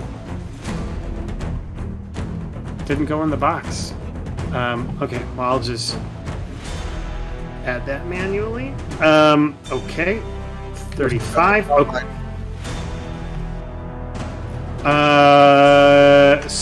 And then her final action will be to attack you again at a -5 to hit. That is a 23. That is not a crit, but that is a hit. Okay. That should not be 13 full points of damage. Rigzin, you need to go ahead and adjust that accordingly. Shoot, I don't remember how much HP you had left. And 13. Yeah. 9. I had 9. You had 9? Okay, cool. Awesome. That puts you at 35 wounds. Okay, so that would just be a d4 plus 3, so that's 7 points of damage on top of that. And I think that only lasts for one attack, that precision thing. Let's see here, so it puts you at 40. Why can't I do math all of a sudden? 42. Let me double check though.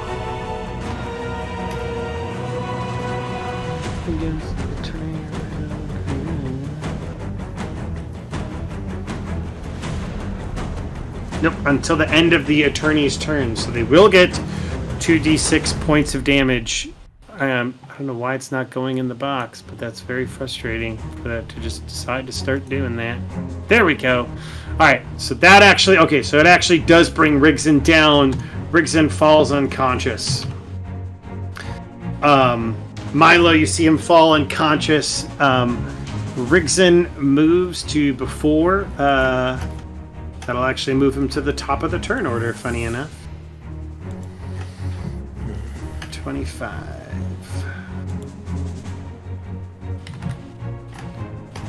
Okay, that was her turn. She cackles loudly at that and then points her finger at Milo. Alright, it is this cultist's turn. Going to attempt to do its stabby action. First action, Frenzy, gives it a +1 to hit. It will lower its AC as a result. That is a crit fail, though. That is a 25, and its dagger is knocked from its hand. We go ahead and roll that reflex save. It grabs it before it falls off the thing. That's its second action. Its final action will... No, that'll be everything. First action, Frenzy. Second action, Attack. Third action, Grabs. That's its turn. Alright, Human 4 dropped his crossbow, and he has his club, and he's moving in, and he's like, I want to get a piece of them, but everyone's in the way. And that will be his turn. Coravel, you are up with a glut of enemies. It's a target-rich environment. Right. So Rigzin's down next to me, right? But Milo is near him. So I'm correct. Confident that if I can keep the enemies away from him, he'll probably survive. Okay, I'm going to attack the enemy nearest to Rigzin.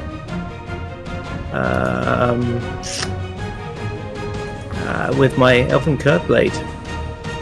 Okay. Oh, no. That is a miss. Just woof. Okay. You have 2 actions left. Can I... He's right on the edge of the wall. Can I just try and push him off? Absolutely. Go ahead and roll me an athletics check. And I will give him a negative to his athletics check. Okay. Oh, he doesn't have athletics. This will just be for him a straight strength roll. I rolled a 1. I rolled I rolled a 5. rolled a natural 20 on the strength check, so he just locks and is able to like push you back without you being able to push him off. You have one action left. Okay, I'm going to command Nasha, who is going to climb round kind of underneath this cultist on the edge of the wall, and then attack. I like that. Okay, which one, to be just so I'm clear? Again, the cultist one, copy one, who is right next to Rigzin. Okay. That is a hit from Nasha. Go ahead and roll me damage. Okay. That is 7 points of damage, and make me that free athletics check to see if you can grapple. Come on. Okay. They only have strength, and that is a fail. Nasha is able to grapple for free, nice. And it can take its standard. It can take a special attack to constrict for 12 points of damage. Instead of constricting, if Nasha's grappled, can she just pull him off the wall? I will allow it. Thank you. All right, Nasha just pulls him off of the wall. Let me go ahead and roll that. He falls down with a thud and dies as he hits the ground. No stirring. So, thank you. All right, you're welcome. Corovel and Nasha are done. Madden, you are up. All right. Time to get the stabby going. Okay, he's gonna start dealing with this cultist again.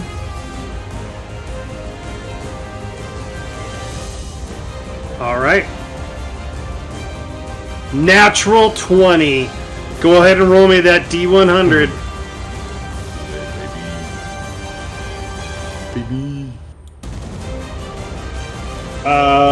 All right, you knock the dagger out of his hand, and go ahead and roll me that damage.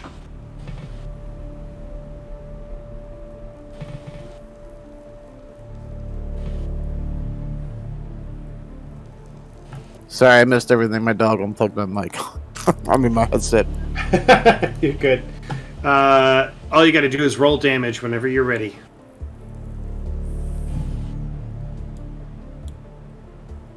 $18 is enough to kill this one. As you knock the dagger out, run them through, and they collapse. I believe that was your first action. It was. Heck to the yes. So seeing no foes in front of him, man's gonna turn around and realize the carnage is going on behind him, and start making his way over there. Okay. He can move a total of 10 squares. I think that's 10, right? I lost track where I was. You were like right here. So 1, 2, 3, 4, 5, 6, right. 7, 8. You could feasibly move right on top of Rigzin and kind of try and guard him if you'd like. Yeah, he would do that. Okay. All right, Madden moves in to defend Rigzin. Milo is up. Ooh, what is Milo gonna do? I think Milo will. I think he's going to attack this lady again, knowing that he's really only got one shot to heal, and he's afraid he's gonna need it for more than one person. So again, he looks right at her, kind of furious that his newly holified friend is down, and again he'll cast another Divine Lance at her. All right, go ahead and roll that. That, unfortunately, is a miss as she dodges out of the way and she looks at you and she says, "I see you." Yep, I raise my shield again. There, I cast my cantrip, my shield cantrip again. That's my other strength. These guys continue to sing. All right, Rigzin, I need you to roll me a Constitution saving throw. Or just roll, it's not a Constitution saving throw, it's Just roll your Constitution bonus, I believe. It's a straight con check. You are currently at dying 1. Let's see if it progresses to dying 2. It does not! Nice. You stabilize. Okay, Rigzin, you are no longer dying. Your body has stabilized where it is. Okay. It is this person's turn. And she begins to just verbally assault Madden, recalling the time that he was a slave and how they still have records of it and he will never be better than that, and all these other different types of things. I need you to make me a will save, Madden. Oh, it's on that 17 too. Okay.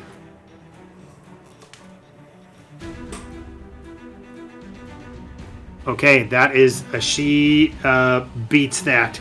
You are like cornfuzzled. Your brain is kind of like circling around, and she is going to roll to hit. Oops, I'm moving you for a second, Madden.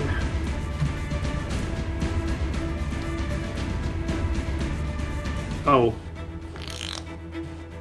There we go. I needed to have her stop focusing. Rigzin. Okay, there we go. Here comes the attack. Gotta remember, that is a hit for a 23. That will be on you, Mr. Madden. 7 points of damage plus an additional 2d6 points of damage. 8 points of damage on top of that. Okay, that puts Madden at 33. All right, and she's going to take another attack at a -5. That will be a total of a 16. That will be a miss as Madden dodges out of the way. This cultist is going to attempt... it is frenzying, I believe I said. It's going to attempt an attack against Coravel. So, here it comes, Coravel. Okay. Natural 1 on the die. Crit fail. Oh! After so many nat 20s, that's a nice change. I know, right? Okay. He slips as he's striking out in front of you and actually falls prone. Second action will be to stand up, but he tries to do it without looking like a derp. And he will attempt to attack you at a cumulative -4. I rolled a natural 2. It could fails again. It's just a bad miss. So whoosh, just awful. He leaves himself open. You have he has a -2 to his AC on top of the -2 he already has. That is his turn. It is this guy's turn. He sees your snake, and he's gonna move in to try and hit Nasha. Killed my buddies, he did. And I need to unfocus Rigzin. There we go. All right, here comes club attack on. First action was to move. Second attack was a club. It is a miss. It's like whack-a-mole. Brings it down again. Natural 20 on the die. It's only so long before another natural 20 came out. I know, right? I rolled pretty low damage, though. Only 11 points of damage. Nasha gets clubbed pretty hard, but is still slithering. Coravel, you are up. Okay. Coravel does not like to see anyone do that to Nasha, so he is going to attack him with his... Yeah, he's going to keep on with the Elven Curb Blade. Well, that's Nasha. Hold on. Let's go for this. Okay. That will hit. And with all of the negatives to its AC from frenzying and the crit fail, that is a crit. Oh, nice. Go ahead and roll me a D100. Okay, so let's do this. 26. That, so Coravel knocks the dagger out of this guy's hand. Go ahead and roll your damage now. Roll it twice. Okay. Coravel, describe your kill. Hey, so the guy's lying prone here. and Corovel steps over to him. The guy raises his dagger to try and defend himself. Corovel knocks it out of his hand and then just says, "No one attacks my snake," and then just shoves the blade straight through him. Nice. And he falls to the ground. Dead. Alright, Corovel, I believe that was your first attack. Your first action. So now I'm going to move over to the other guy who's been trying to attack Nashar. That is your second action. Yeah, and attack him. Okay, Nashar won't get around. Oh, that's a good point. Okay, now he'll just move to there, and Nashar will attack, I think.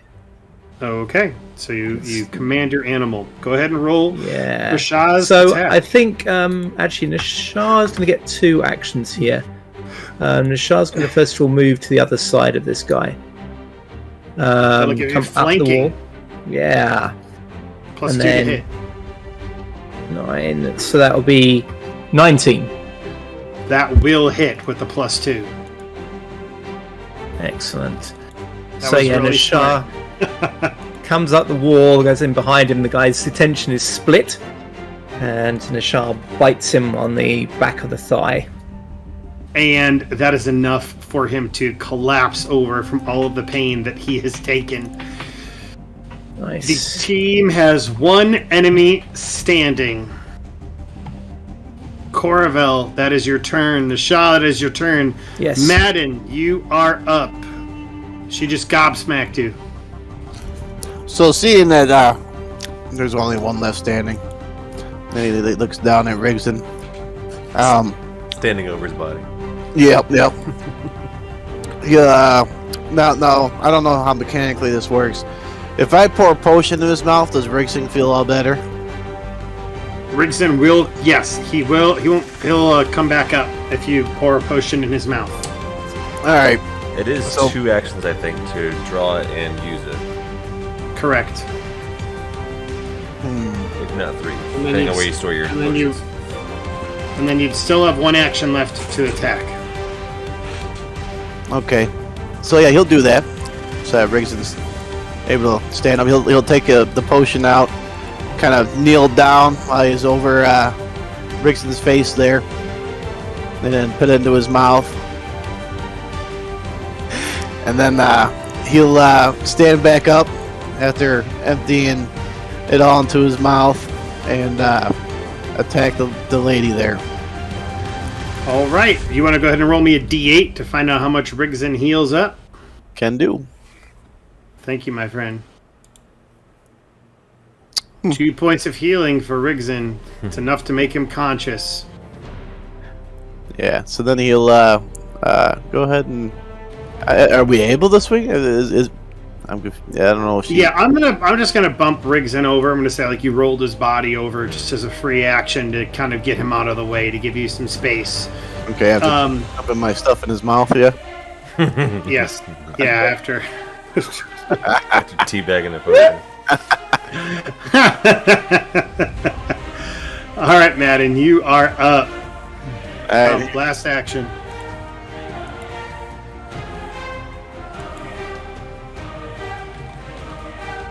That is unfortunately a miss. She gets out of the way just as you strike out at her. Okay, Milo, you are up. You see Rigzin coming too. Yeah, I see Rigzin is coughing up some blood and is back in it. And Milo again looks right back at that lawyer and says, "Son, Jerry, you." Sun Fury Pew! That is a hit! Oh, not a crit. Dang. That is unfortunately not a crit. Some good damage for you. Give me that damage. Give me that damage. 10 points of damage as another bolt strikes her and she goes, "Piss off!" And then... I'm gonna reach over and touch Madden and give him a little guidance so he can he'll do +1 to an attack, to 1 attack. Oops, shit, didn't mean to give it to her. No, I'll take it. Yeah, I know, right? Okay, targeting Madden for guidance. No apologies.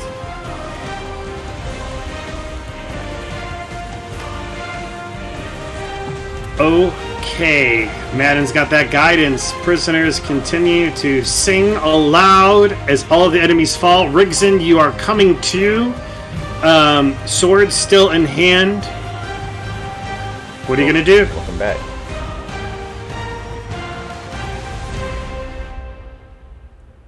Oh, Cypher, you're muted. There you go. Yeah, 1 minute. Check something.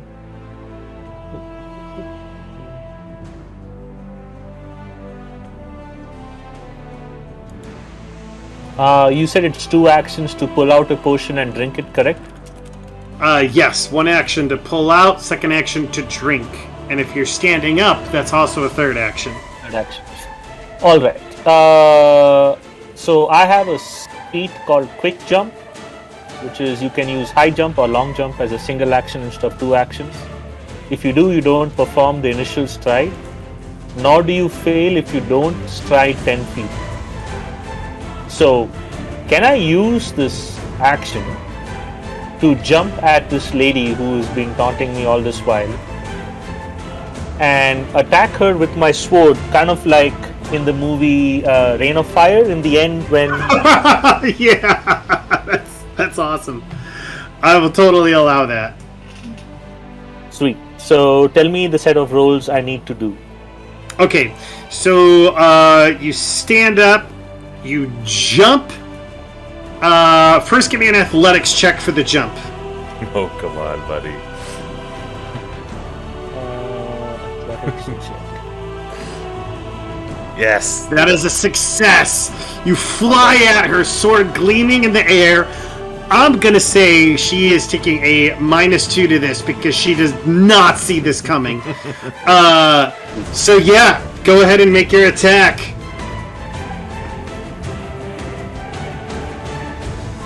That is a hit. Rigzin, go ahead and wait. Let me go ahead and target her.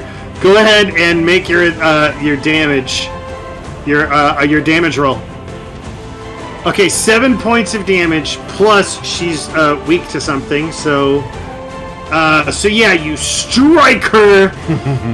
Just comes out of nowhere, just like slashing her. Her eyes are big and wide as you come at her. Make me an athletics check as you land to see if you take damage or not.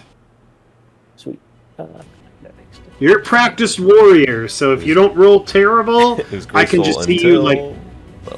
Yeah, you land and like perfectly roll and get up. I imagine like blood coming from your outer lip, but determination in your face as you're staring her down on the ground.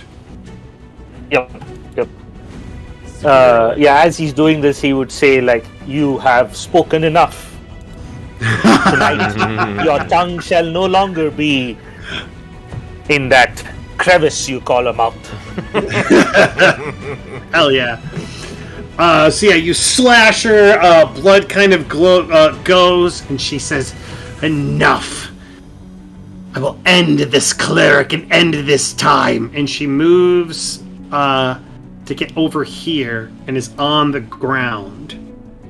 And she will take out this cane as she just verbally bombasts Milo. And Milo, I need you to make me a will save as she just brings up your cowardice, your weakness over everything that had gone on. I'm going to say take a +2 to your will save, though, based on everything that's been going on. Fun, yeah. Will do. Ah. It still gets underneath your skin. You're like distracted by the words that she gives you, and she is going to target you and bring down her cane in your moment of distraction for a 17 to hit. Yep. Does a 17 hit? Just hits me with it because I don't have my shield up right now. Okay. That will hit then for 6 points of damage, plus... Gotta do this precision damage, plus an additional 4 points of damage on top of that. And then she wields it again at a -5 against Milo. That is going to be no, that'll be a 9. That is just a miss. Milo dodges her attack. Coravel, you are up. Okay. Can I actually see her from where I am? I think I can, Yeah, can I? you'd be able to see her, like, kind of through everything. It's difficult, but you'd be able to make her out. Okay. So she's on the parapet with us, not below it. Correct. Okay. Right. In that case, can I get a clear shot with a ray of frost? Yeah, I would say you could. Cool. Maybe I'll give her a little bit of cover, like a -2 to your hit or something like that. Okay. Let's do that. Da. Oh yeah. That will totally hit. And it's a nat 20. It's a nat 20. It is a nat 20. That is a crit. Go ahead and roll me a D100. Okay, let's do this. Oh. Did everyone get the crit tonight? Oh. Yeah, right. Everybody in the club getting crit down. Oh, it's a reasonable one. 79. Okay. This will be 3 times damage. Oh, nice. Okay, I'll roll it 3 times. 1, So roll me. 2, Okay. So we'll take half of the next one. 3. Oh. Okay. Does Ray of Frost do base 2d4? Oh, maybe it... Oh, no, you're right. It does 1d4. Sorry. Okay. 1d4 No, you're good. plus spellcasting. Well, is it a cantrip? Because I think it goes up to 2. It's a cantrip. Oh, yeah, okay. Yeah, you're right, then. At this level, it should. Yeah. Yeah. Okay, so all 3 of those will hit. So that's a total of 30 points of damage. Oh, nice. Coravel, describe your kill. Oh, nice. So she's kind of like squaring up to Milo, and Coravel just calls out, "Hey!" And she looks up just in time to see the ray of frost come out from his hand, speed across, and hit her straight in the face. And there's a sickening crunch from her neck as the bolt hits her very, very hard in the head. Crunch, and she falls backwards in a kind of limp sprawl on the parapet, and then slowly slides off it onto the ground. And I imagine as she falls to the ground, because she has a frozen head, it shatters on impact in an explosion of ice and gore. Hey. You guys have gone through one hell of a combat. I had not originally planned for everything to come at you guys at once, but holy shit, good job. After that body falls to the ground, there is a moment where the singing of the prisoners erupts into something greater, erupts into them cheering on your victory and what has happened here. There's a moment of clarity in the midst of all of it, as all of you stand grievously hurt and damaged and wounded from an encounter that was huge. What do you guys do?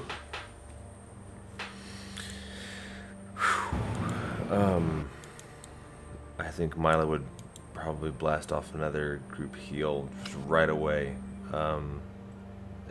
Fear that his friends are just really hurt. I'd say, welcome back to Rigzin down below, and blast off that heal. This is his last of the day. Just gonna get everybody. Yeah, one more big flare of light. I might even share it with the people downstairs if they needed it. But yeah. I'll just go ahead and cast that real quick. Oops. I didn't get to click it before I clicked the button. Yeah, I would say that the prisoners come closer. Everybody is just washed in this divine healing. That's 7 points to everybody. Sorry, I didn't get to do it. 7 points to everyone. It's okay. Cool. Okay, got you. 7 points, you said. Got you. 7 points, you said. Got you. All right, everybody's healed up 7 hit points. Thank you. I very don't much. think I got Rigzin. My bad. Okay, cool. So yeah, the healing light washes over all of you. Y'all, that was a huge combat. What do you guys do? What are your initial thoughts immediately afterwards? What's going on? Madden as he sees the lady go down and in a spectacular show of gore and frozen ice chunks of person flying around. He's going to take a deep breath, but then realize that they're not done yet.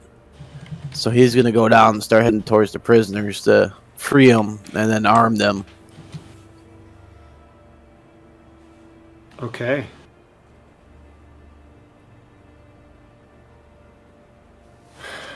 Okay. You begin arming them. Rigzin, Coravel, what's going through your guys' minds? Coravel's first thought, really, once he sees the others okay, is Nasha, and he steps over to her and he's checking her wounds, and he doesn't have much he doesn't have any kind of healing magic left, but he kind of tries to soothe her as best he can and thanks her for her bravery and her help in this fight. And then says, I think you deserve to have a ride, old friend. And holds out his hand, and she kind of curls up his arm and then onto his shoulders, and he kind of hoists her onto his shoulders and settles her across them like a kind of yoke, and then walks across to the stairs carrying her. It's going through Rigzin's mind. Rigzin finds an empty barrel in the corner and takes a seat. He looks down upon himself and sees, places where the blades and the clubs and the canes have dented his armor. He feels weak, but he feels righteous at the same time. He holds the sword with the, with the pointed end kind of pointing to the ground, brings the handle close to his heart. I see the way now. I see the way.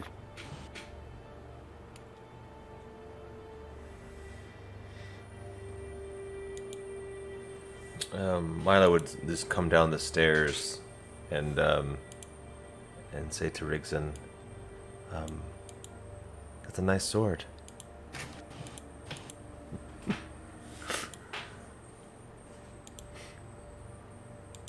Yes. It is more than a sword, dear Milo. It's Yomadai's will.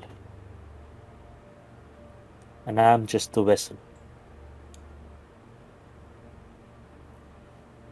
Yeah, Milo just big smile. Yes, you are. Yes, you are.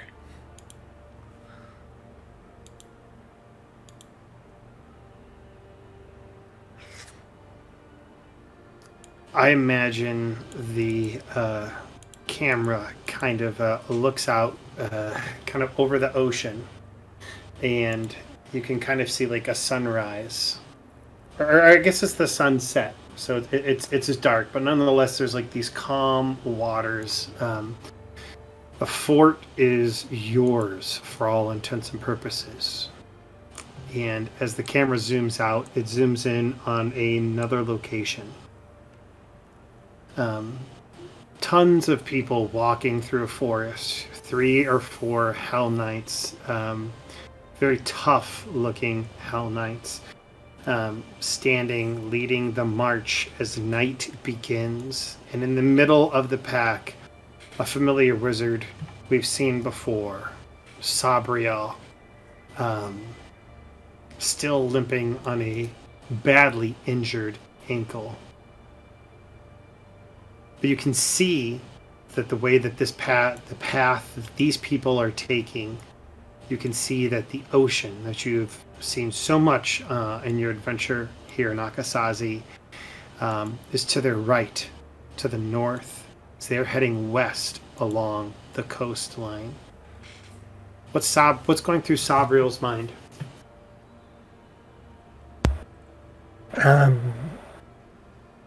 It's complicated. He's obviously pleased to be free, but he knows that what he's gone through has changed him. He's tried to resist everything the Hell Knights have done to him, but at the same time he knows that they've hardened him with their brutality and they've worn him down, and at some point something in him kind of broke a little, and he began to find power in his anger, power through ruthlessness, and part of him thinks that now he's back with his friends, that will all go away. That's just something in the past. It's something that happened to him. But he also knows, really, in his heart of hearts, this is something he's done. That despite his difficult situation, he still basically had a choice. And he made a choice to give in to this, that this has been part of him in a small way for a long time, and that their brutality brought it out, but it didn't create it. So he is pleased, he is relieved, he is exhausted, but he's also scared. Yeah, imagine you're marching in one of the Hell Knights, the one that was the hardest on you, that made you kind of re-walk on that injured ankle over and over and over again, is alongside of you, and maybe he sees like a change or something. Good.